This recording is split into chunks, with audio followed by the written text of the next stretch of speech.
Hello, everyone. I see 9 of us here. See if that gets me right. We're, if you notice immediately, Roshi's not here. That's because he's in the hospital today. We got a message from Kathleen Murphy, who's been his primary liaison with the medical staff, and everything went well with the surgery. And he should be spending the night in the hospital, and the expected plan is he'll be released tomorrow with new cyborg knees. So that's going to be interesting to hear about. I think probably by now, it looks like all of us are old enough that we also know somebody who has metal knees. So it'll be interesting to hear how he does it. So when Roshi isn't with us, like often when he goes down for his trips to South America or his trips to Ohio, one of us gives a talk, leads the discussion, and that will be me tonight. And I like to say on this, I don't know what I'm going to say, because what I'm going to talk about is the koan Dijang's nearness, or Dijang's closeness, which is the koan of not knowing is most intimate. So, and what I like to do when I talk is hopefully not boring for people, but because it's most interesting to me, and that is play with the words somewhat and talk about the translation, the translations from the Chinese. Because for me, when we read them in English, I think we have a tendency, at least I notice I have had over the years, until I started learning translation and kind of broke the habit of hearing the English words and grabbing them as if that's what the koan says, those words. Of course, when we work with the koan with a teacher like Roshi Daniel, the whole thing is opening up the words and finding the ground, the mind ground that the words are growing on or out of. But for the playing part of it, reading and entering into the koans, I really like to try to open up the words through seeing the way the translations work. Basically, it's connotations. Like when we hear a word, we frequently will just attach one connotation to that word. And we'll forget that can be 4 or 5 other connotations, and that some words actually have connotations that mean virtually 180-degree opposite of another connotation. So that's another thing that we play with and work with when we are sitting with koans. So I'm going to read 2 translations of this koan. One is from Thomas Cleary's Book of Serenity, and the other is going to be my translation. And then I'm going to just start from there. So this is case 20. Dijang asked Fayan, "Where are you going?" Fayan said, "Around on pilgrimage." Dijang said, "What is the purpose of pilgrimage?" Fayan said, "I don't know." Dijang said, "Not knowing is nearest." Now, my translation, I throw in more of the literal aspects of it. Dijang asked Fayan, "When you get up from sitting, where are you bound?" Yan said, "Meandering about foot traveling." Zhang said, "The business of foot traveling, how do you make it live? Or how do you make it alive?" Yan said, don't know. Zhang said, don't know is very close, or not knowing is very close, or not knowing is closest. Yan opened thus to a great awakening. I don't know why Cleary leaves off that last line, that where it's the Yan Fayan opened to a great awakening, and this is the first in Fayan's career. This is like he's been studying, and he's gone on the pilgrimage, or as the literal translation is, meandering about foot traveling, or traveling on foot. And this is like the postgraduate studies of the Zen teachers. And so he's going from Zen teacher to Zen teacher, having encounters. And he gets to Dijong and has this encounter. And then in the original text, it has the last line, Fayan opened thus to a great awakening. And for some reason, Cleary doesn't include that line, which is some of the baffling things I find out when I start looking at the original text. But the thing is, for us, any of us who've been around Zen for a while, we'll know that the last thing that Dijong said is often translated differently than Cleary's not knowing is nearest, or mine don't know is closest, or don't know is very close. Because it often says, Dijong said, not knowing is most intimate.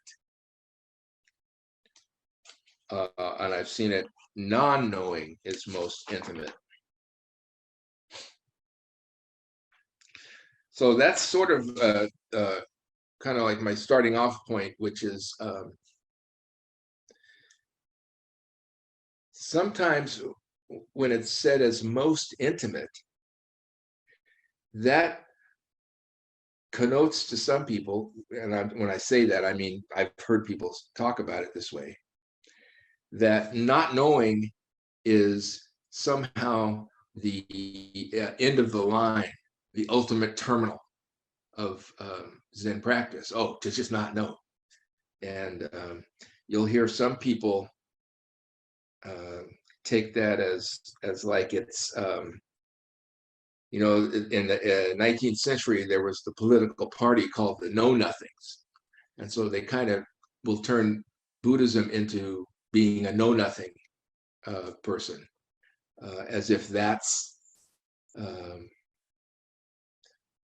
what it is. And so that when someone has that sort of perspective, they think they don't have to consider koans, they don't have to study the Buddha Dharma, they don't have to read the sutras or read the koans. They just have to know nothing and be happy. Well, more power to them, and I'm not going to say that anybody's path is wrong when they put their foot forward, but I don't think that's what we're talking about here in the Buddha Dharma. But this not knowing is very, very special, because it is pointing to something that is essential and integral to the Buddhist teachings. And this is why I like it. It's when Cleary translates it as nearest, or I'll translate it as closest, or very close. It's pointing at there's getting to the know nothing is like the top of the 100-foot pole. Still, it's very close. It's the nearest, but it's the nearest because we have to take the next step off of the pole. Because if as long as we're attached to the idea of know nothing, we're still on the top of the pole. And so that's what I like to point to. One of my favorite treatises is called the Treatise on the Mahayana Arousing of Faith. It was translated as Awakening of Faith, and So we know that treatise mostly by that name. But in the opening section where it's talking about the mind, that the one mind of true suchness is the foundation of the Buddha Dharma. It says this one mind appears in two ways. It appears as true suchness, and it appears as birth and extinction. And in the section where it's talking about the one mind appearing as true suchness, it says, it has a section about words, and it says, when words are understood to be suchness, then we use words to banish words. And I think that's the key, that's one of the keys I have in approaching the words, both in the koans collections and in the sutras and the teachings, that our words are always a springboard to get off of the words. And that is, to me, what it means by using words to banish words. And what these two words, not knowing or don't know, are pointing to. The Korean teacher Sun Song always said, "Don't know mind," and he's talking about these same two characters in the Chinese, not knowing, unknowing, or non-knowing. Now, this word of know, to know, also means to be aware. So this is where we have to start realizing that when it says don't know or not knowing, it doesn't mean to put a sack over our head, not think, not know, not see, not hear, except in that sense that it means that according to the Heart Sutra, which also says, don't see, don't hear, don't think, no sound, no taste, no touch, no thinking. So we have to understand that by adding that word know, it's not a literal thing of don't do it or don't, when it says no seeing, it doesn't mean cover our eyes and not see. When it says not knowing, it doesn't mean close our mind down and don't think about anything. Huineng in the Platform Sutra gives us the key to this when he talks directly about no thinking. He says that in Zen, he says no characteristics is the foundation of Zen, and he says no thinking is the lineage of Zen. And when he describes no thinking, he says no is what? No is non-dual. Thinking is what? Thinking is suchness. So as he uses it, no thinking or non-thinking is the non-dual suchness that arises in our awareness. So in this sense, when Dijong says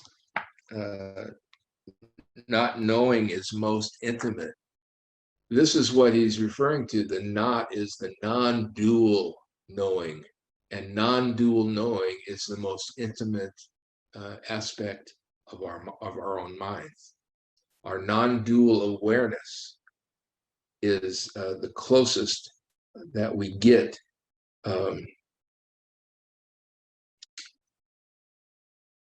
until we open to a great awakening. And I think that's what Dijong and Fayan were doing there in that exchange. Dijong asks him, well, you're sitting, and when you get up from sitting, where are you going to go? He says, well, I'm on my pilgrimage. I'm meandering about, traveling on foot. And so Dijong says, this business of traveling on foot, how do you make it alive? How do you make it live? And that phrase, how do you make it alive? How do you make it live? Is really a core expression in the koans. that we don't usually get in translation, because usually the translations are less literal, are less concrete. And so like Cleary translates it as, what is the purpose of pilgrimage? But that's not what the literal translation is on the page. The page says, how do you make it alive? And this is, I like this because it really is, it points to the Zen teacher is not asking, well, give me an intellectual explanation. Why do we go on pilgrimage? Why, where he's going to say, well, I'm going on the pilgrimage because I'm needing to meet more teachers and get a better perspective on my understanding, etc. That's not what he's asking when he says, what's the purpose of the pilgrimage? And so when we hear it translated as this business of traveling on foot, how do you make it alive? The teacher, Dijang, is really focusing it right into the heart of Fayan, the question. And Fayan is stopped. And that's the best part of an interchange with a teacher. And that's really what makes a koan. If you really want to know what a koan is, it's an exchange. They're all different, but the primary or the main curve or arc of the koan is that it's an exchange, and somebody says something that makes the other person stop cold in their tracks, and or it's that thing that makes them see that they're standing at the edge of the springboard, or that it's a word, and it's often called a turning word, that stops us and makes us have to banish all the words that we've been trying to hold on to. That's why I like that phrase, that using words to banish words is what this is doing. So when he says, well, this business of foot traveling, how do you make it alive? Jan gets stopped and he says, I don't know.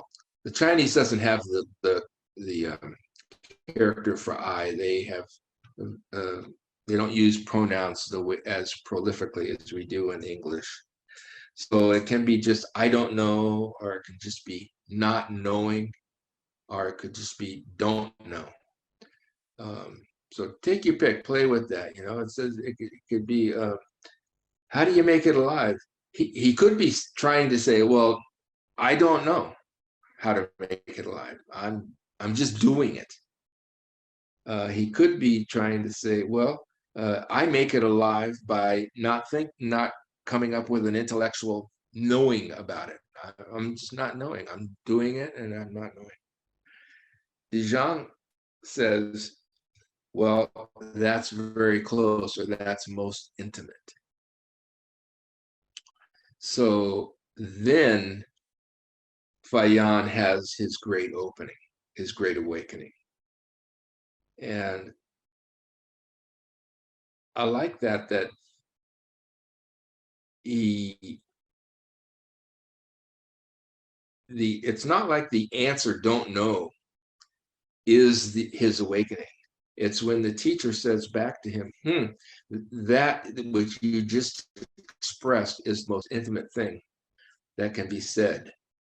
Then Fayan goes, and it says he opens to a great awakening. I like that phrase. He opens that. In the koans, we often see it in two ways.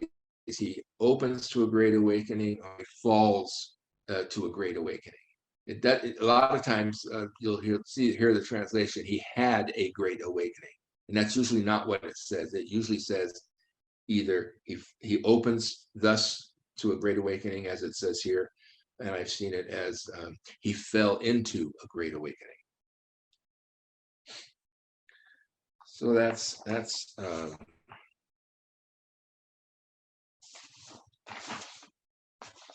where we're at there. Now, I'm going to try something, because as I was thinking about this, considering this and where we were going to go with it, I saw something from Mike on Facebook. And it was what I call synchronicity. So I'm going to try to share it if I can here. There we go. So I don't really know what you see. Hopefully you see three ladies sitting on a screen. The one in the middle with her shoulder to us is Cass Elliott. The one with the guitar is Joni Mitchell. And the other lady is Mary Travers from Peter, Paul, and Mary. And this is from the Mama Cass show. So let's see if I can, what do we got here? Okay, here we go. Let's see, cross my fingers. Do you hear it? Do you hear the guitar? Okay. Rows and flows of angel and ice cream castles in the air, river canyons everywhere. I looked at clouds that rain, but now they only block the sun. They rain and snow on everyone. So many things I would have done, but clouds got in my way. I've looked at clouds from both sides now, up and down, and still somehow it's all cloud illusions. I recall, I really don't know clouds at all.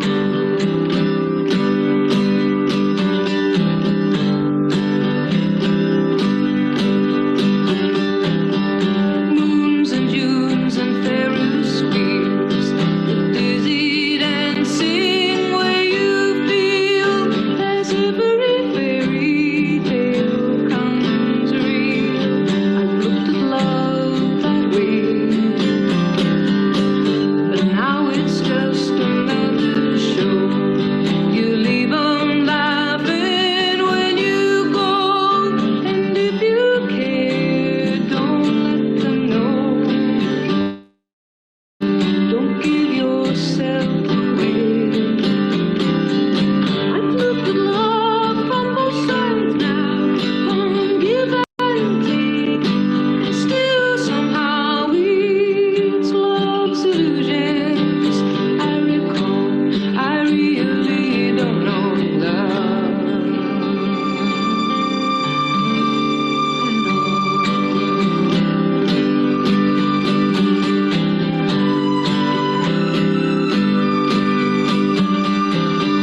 Tears and fears and feeling proud to say I love you right out loud. Dreams and schemes and circus crowds.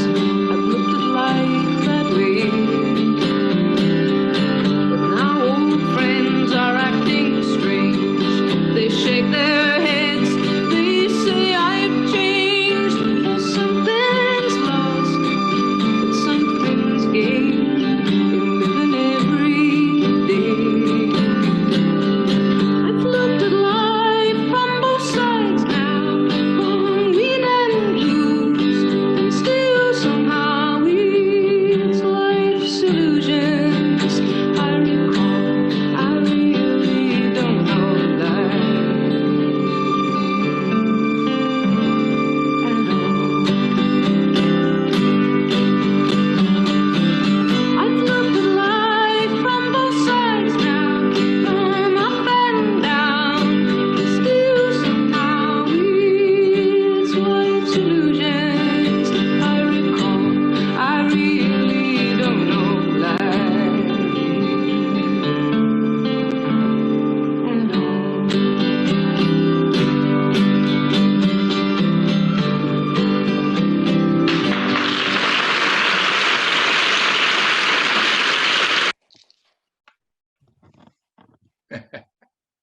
So that's our foray into multimedia. And I think if once you're reminded of what that song's about, you can see how it's basically a Bodhisattva Joni Mitchell giving the same teaching about not knowing. It's such an impressive song. It really is like a one of the sutras in our sutra service, where it's dealing directly with the duality of the things that she talks about: rain and snow on everyone. The clouds at first are all the pretty things that you see, ice cream castles, and then they block the sun, and rain and snow on everyone. Seeing clouds from both ways. It's clouds illusions, I recall. I really don't know clouds at all. So that's really pretty direct and clear. And again, these are the kinds of words that banish words and bring us just into the space of awareness without having to measure it in that way. She goes on with love and the looking at love at both sides, the give and take. It's love's illusions, I recall. I really don't know love at all. And goes on to just, life as a whole. Again, this is all, we're all foot traveling, meandering about foot traveling. We're all in a pilgrimage. And she says, I've looked at life from both sides now, win and lose, up and down. It's life's illusions, I recall. I really don't know life at all. And so there she's talking about this sense of what we see and what we hear and what we think and perceive always has this illusory quality to it, because that's where we're attaching knowing to it. Oh, I know what I see. I know that's a bed. I know that's a car. And so by that knowing and labeling and putting a name on everything, we think that we know what's happening around us and we know where we are. And that's an essential quality of being a human, having that knowing how to identify things and put things into a place of our mental map, our world map that we create with our mind of everything. And that's how we survive on the day-to-day spot. And that's one kind of knowing. But we have this thing of, at first, there were mountains and rivers, and then there were no mountains and rivers, and then there were mountains and rivers. And the not knowing is the essential phase of going through they were not mountains and rivers, where we let go of all this sense of everything, that what we think we know is, to where we give up the words, we give up the categories of knowing. And then we see that everything we thought we knew is really sort of a mind-made illusion. And we really don't know what it is in that sense. And yet we're living it, we're doing it, we're still on the pilgrimage, we're still meandering about, foot traveling. We really don't do anything other than that. But we do it with this sense of, I really don't know what it is that we're doing.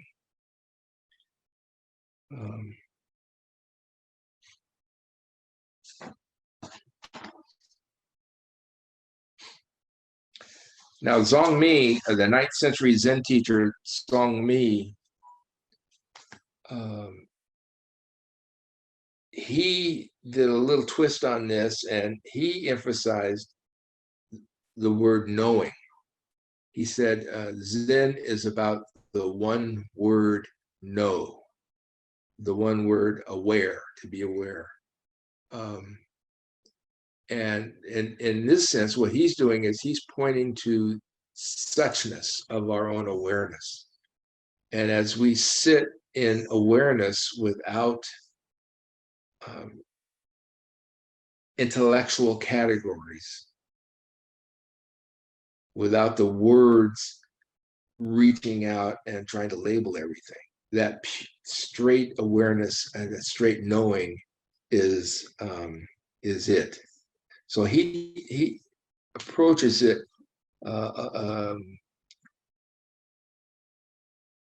in this way. This is what happens in the non-dual approach, because in the non-dual approach, you can approach it as straight knowing or as not knowing. So when we get to the knowing, it's like when Joni, Bodhisattva Joni sings, "It's life's illusions I recall." That's a statement of knowing. And then "I really don't know life at all." That's a statement of both knowing and not knowing.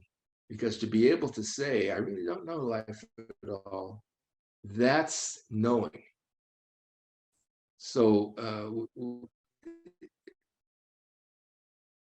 we always have to approach it in some manner that brings us back to our basic heart mind awareness, that's not trapped in a sense of it is or it isn't. As Nagarjuna said, we have to let go of is won't get it, is not won't get it, both is and is not won't get it, and neither is or is not won't get it. So then what do? The problem is Nagarjuna just leaves us with, well, it's up to you, figure it out. So that's a good koan.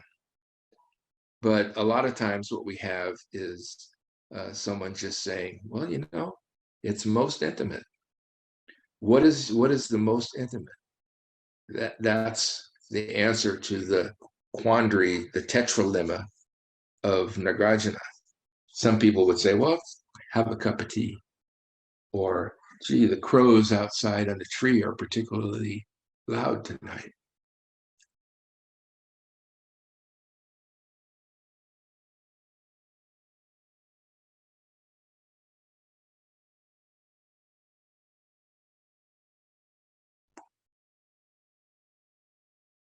So I'll leave it right there. And if anyone wants to share, say something and put your voice into the mix here, please unmute yourself and give us a thought or consideration.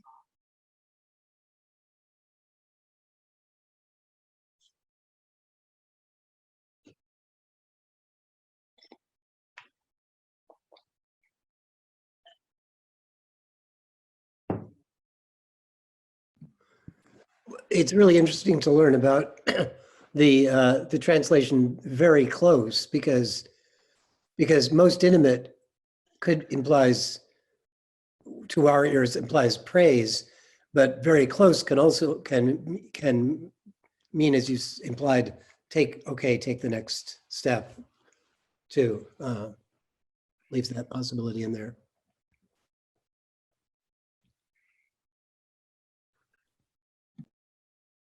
Yeah, thanks, Phil. I think that's exactly the point of getting to look at those words with a little bit of extra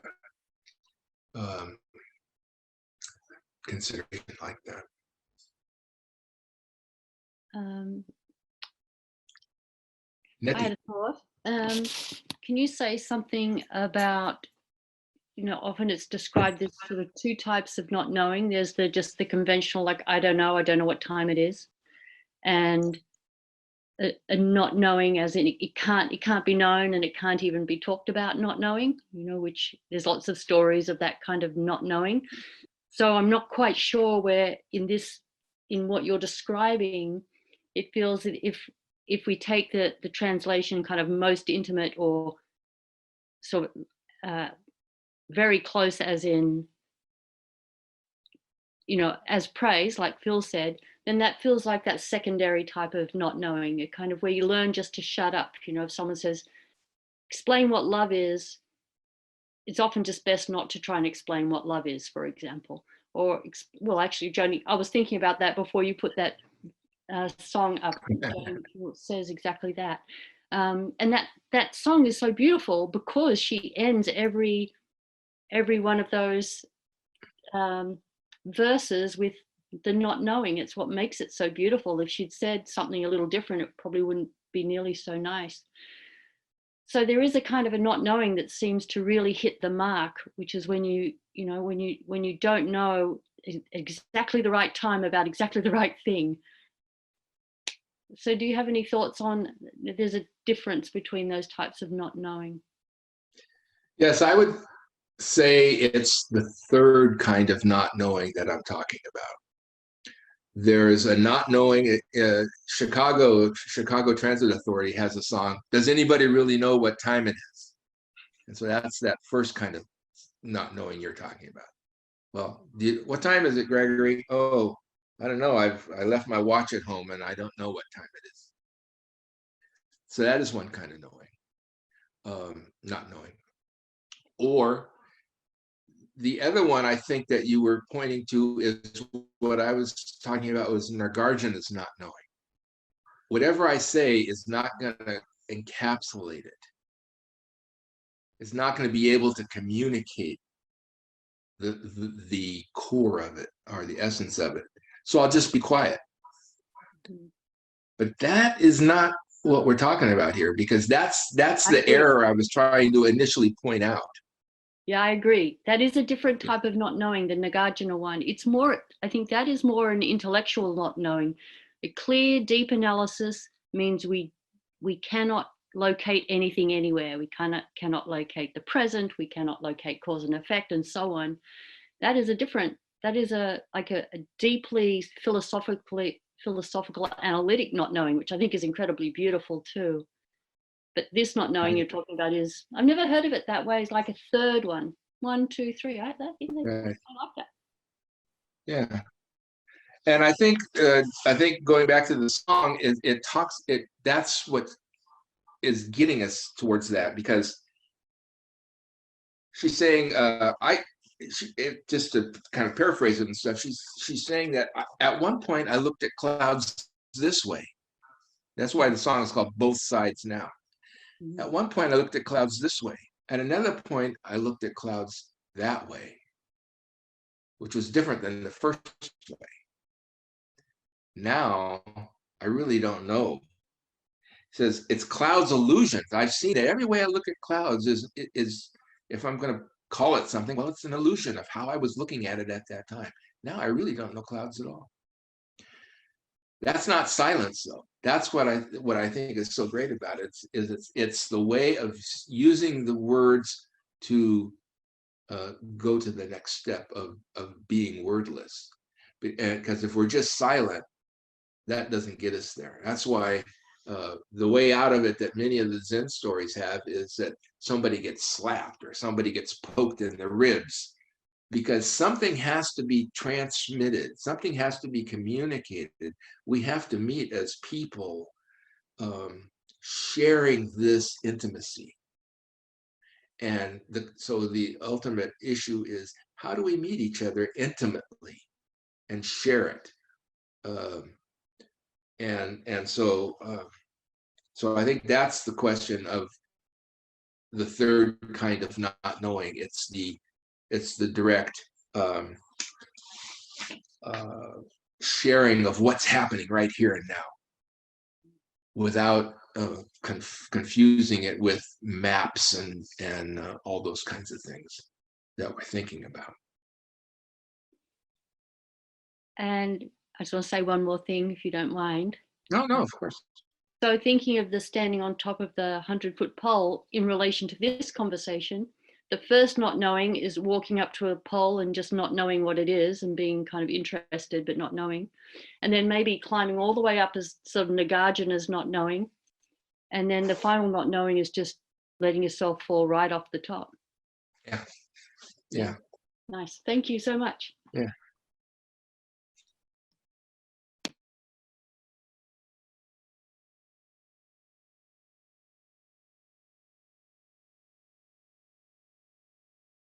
Kamala, you look like you want to say something. Yeah, No?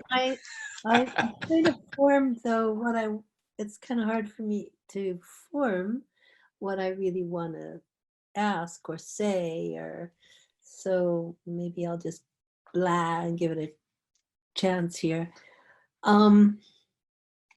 So I view the not knowing, the intimacy of not knowing as being the closest, because it catapults you back to the self.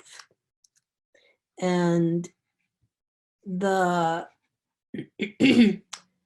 the mystery for me, which I wanted to know if you could say something about, is in that moment, what really happens? Because in that moment, it means that everything opens up for your life, for the rest of your life, for your life. But what happens to do that? What makes that happen? Or is that a great mystery? What is that creates that profound opening in that moment? Yeah, I agree. It's a very mysterious process. Yeah. It's not a great mystery in the sense of a mystery novel.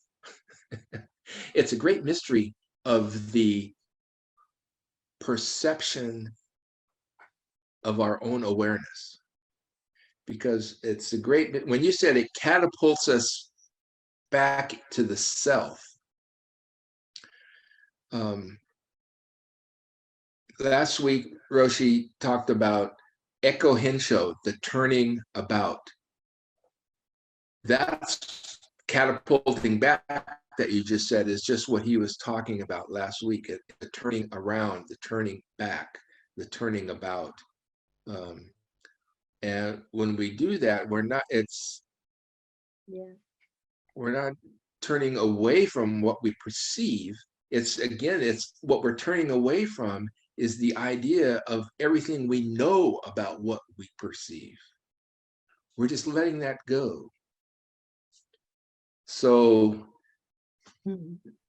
that question of catapulting back to the self is the question of when we turn the light around and reflect, we're no longer reaching outward to a perceived objective world. We're doing what Dogen said, is we're letting the world confirm us instead of us trying to go out and grab the world to confirm it. And so what we see is this self is what is sometimes called the true self, the genuine self, but it's really the unknown self. It's the self that is selving without being or thinking or needing to be a self. So we have to, talk about, again, it's the awareness, the plain, pure awareness that is within the awareness that is aware of everything that's delusional. All of our mistakes we're aware of, and that's part of the unknown knowing. All of our insights are part of the known unknowing. And it all catapults us back to realizing that it's not a matter of inside and outside. The whole thing is seamless. This whole universe is seamless. Yeah. And so that's the mystery, that when I see you and I have this crazy thing of an image of you on a computer screen and the sound of your voice coming through the computer screen, there is still the reality that awareness is being shared in a call and response of what I call the one mind. the one true suchness of mind. So that to me is what's so mysterious, is that we can walk around thinking we're all different people, and at the core, what we call self is really a total unity of the universe and all awareness. That's great. I like the call and response is so beautiful. That's really nice. Thank you, Gregory. That was great. Thank you.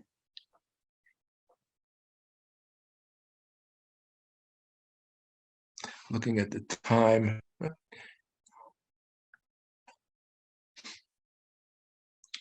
Phil, have you got your accoutrements ready? Yes, indeed. Uh-oh, it looks like Mike has dropped off. So I thought Mike. He said he said he was going to have to duck out. Yeah. So right, he didn't say when though. So my question was, I'm going to try to see. While you get ready, Phil, I'm going to try to see if I can find a way to. You know how to share your screen, Gregory. You got it, man. You're the master. Well, we're going to try, aren't we? I'm going to try to share the screen so that the words of the Heart Sutra are up for those of us who don't have it memorized. If I can, there we go.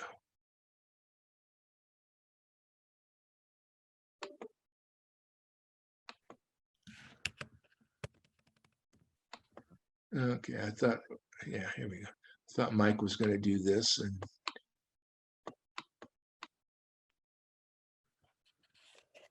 okay, so let's see.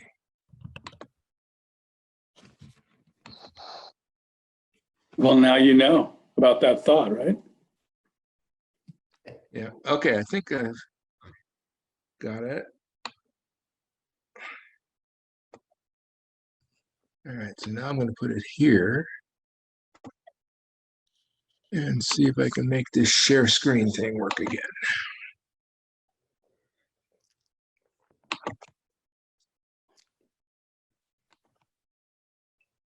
Okay.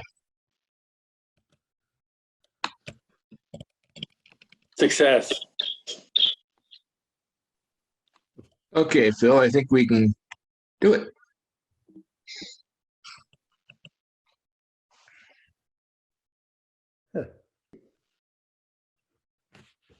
Interesting.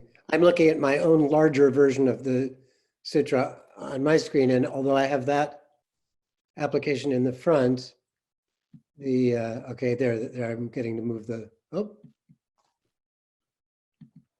right, I've minimized the thumbnails of us so I can see it all. Just technical difficulties. Okay.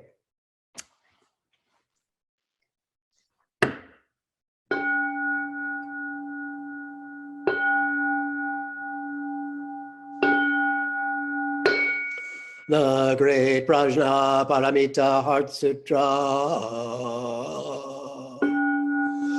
Avalokiteshvara Bodhisattva practicing the Prajna Paramita clearly saw that all five skandhas are empty, transforming all suffering and distress.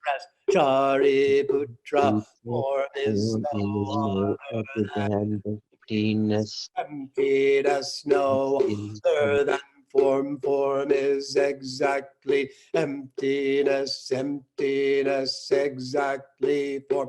Sensation, perception, mental reaction, consciousness are also like this.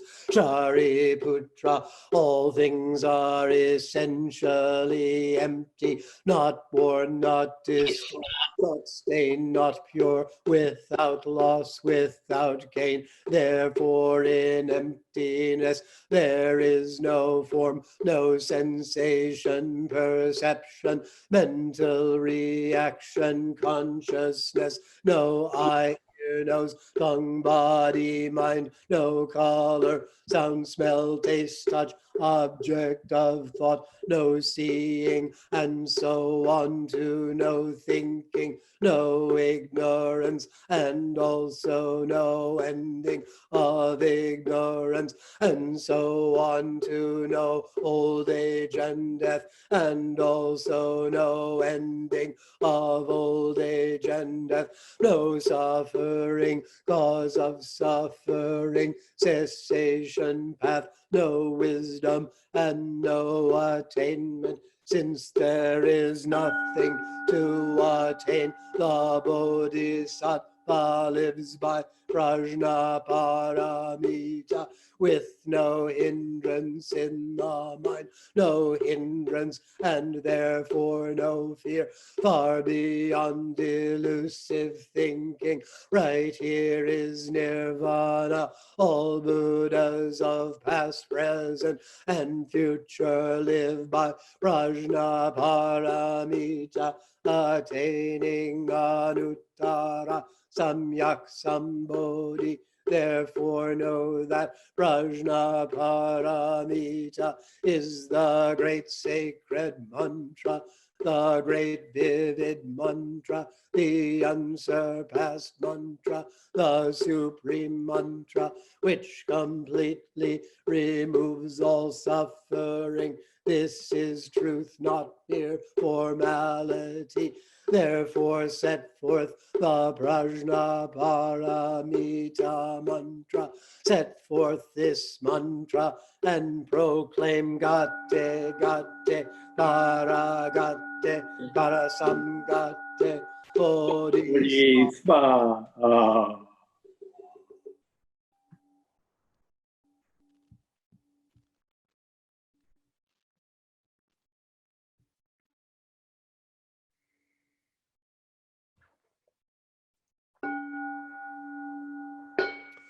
The four great vows. The many beings are numberless. I vow to free them. Greed, hatred, and ignorance rise endlessly. I vow to abandon them. Dharma gates are countless. I vow to wake to them. The Buddha way is unsurpassed. I vow to embody it fully. The many beings are numberless. I vow to free them. Greed, hatred, and ignorance rise endlessly. I vow to abandon them. Dharma gates are countless. I vow to wake to them. The Buddha way is unsurpassed. I vow to embody it fully. The many beings are numberless. I vow to free them. Greed, hatred, and ignorance rise endlessly. I vow to abandon them. Dharma gates are countless. I vow to wake to them. The Buddha way is unsurpassed. I vow to embody it fully.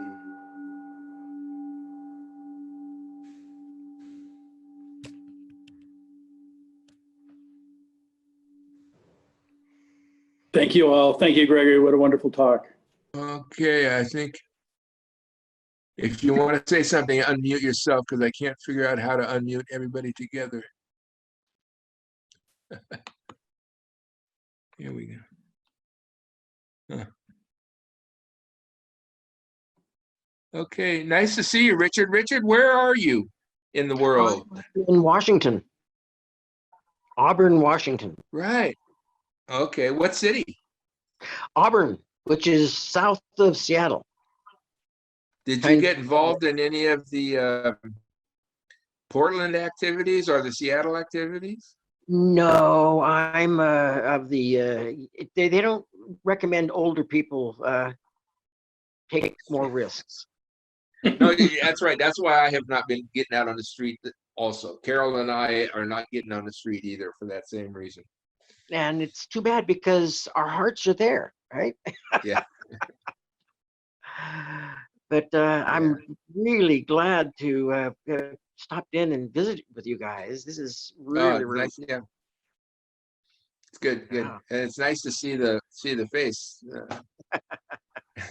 Yeah, well, I've been busy lately. I've spent the COVID time writing a book, so Oh, a well, memoir. we'll all anxiously await to see that.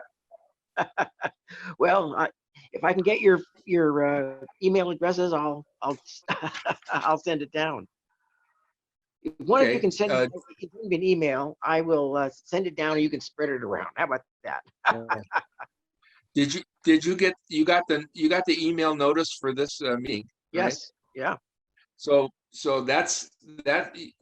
Give me that, and then I can share it with everybody. If you reply to that email, then I can share that. Do you want to give us a teaser what the book's about? Well, it could be called Buddhism for Humans, or it could be called One Sandal Zen. All right, good. I like the One Sandal Zen a whole lot, actually. It's right now. It's called The Man of No Distinction. Well, you know it. Okay. Do you have that One Sandal Zen as the Bodhidharma reference? Exactly. Yeah. Because I've got that in my other room. I've got the Bodhidharma standing there holding the one sandal in his hand. Right. It was figured that might be too obscure for people. It works for me, and you obviously. Yeah. Well, you have to just tell the story at the beginning for people to understand it. Yeah. I think I would. Yeah. Right. Well, that's I don't know. Does needs a everybody publisher know and all that that sort of stuff story? before you have to worry about that. Yeah. When Bodhidharma died, they put him in his coffin, and then weeks or months later, somebody came back to the city and said, "Hey, I just saw Bodhidharma crossing the mountains to go into India, and he had one sandal with him." And everybody said, "No, he died. We buried him." And so they went and they dug up his coffin, and the only thing left in the coffin was one sandal. So this is the Buddhist resurrection story. It's the archetype of resurrection in the Buddhist genre. Yeah. He was a very, very famous jurist, a high official who has total impeccability. I mean, and he knew Bodhisattva. Yeah. Was the guy who saw him, right? And here he was barefoot with one sandal. And it was because he had, right. Gregory, let him talk. Yeah. But because he was such an impeccable official, that's why they said, "Oh, well, we better dig it up and dig up his grave and find out." Exactly, because he was unimpeachable. He was right. So that's magic, huh? Well, I'm looking forward to that now. Okay, it'll be going this evening. Thank you all. This has been really, really wonderful. Yeah, thanks everybody. Bye. Good. Thank you, everyone. Thank you, Gregory. All right. See you next week, if not sooner. Yes. Gregory. Thank you, everybody. Mhm.